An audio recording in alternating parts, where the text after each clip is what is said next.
Multiple Maniacs from 1970. This is the show you want. Lady Divine's cavalcade of perversions. The sleaziest show on earth. Not actors, not paid imposters, but real, actual filth who have been carefully screened. There were parts of this movie I liked and parts I didn't. As much as I don't want to say it, I don't think this movie is worth your time to watch.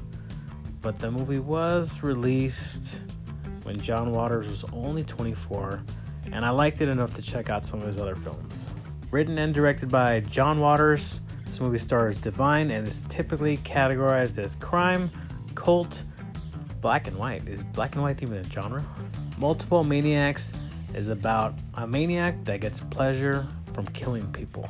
I really love the DIY credit sequence that the movie opened up with. I don't know if it was a style or a budget choice. I'm thinking budget.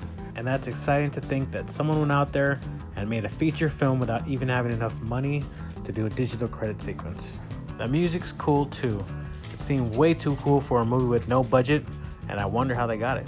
There were a few moments where the movie takes a completely different direction. Like you think you're watching one type of movie, and it's actually a different type of movie. It made me wonder, what the heck am I watching? There's lots of sexual scenes, and if you're into that, that's good. They weren't too graphic, almost to my surprise, considering how shocking some of the film was, but some went on for longer than I thought was necessary. And for better or worse, this movie definitely keeps you on your toes and isn't predictable, which is a good thing for me, kind of. I like when movies are unpredictable, but I guess I'm not sure if I like being surprised too many times. And if you weren't aware already, some of the scenes can potentially gross you out and be very disturbing. Just a heads up. There was also some minor technical issues, like overexposed scenes and missing sound effects that wasn't a huge deal, but because of the missing gunshot sound, it made me believe that the person firing the gun was just pretending to fire it, but they actually weren't. They were firing.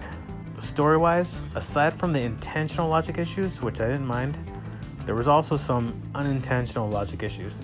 Specifically, the opening sequence, it seems to be there just for shock value, and the main character even questions why they're doing what they're doing.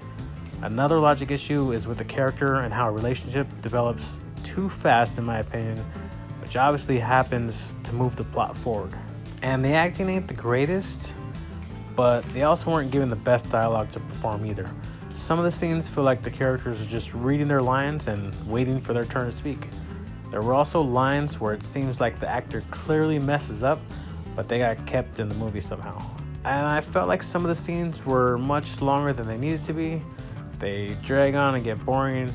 It seems like the scenes were just milked for every minute just to make this into a feature film and fill some more time. I gotta go, but if you guys do want to help me out, please watch another review. If you want to check out the movie, click on the affiliate link in the description, and I'll see you later.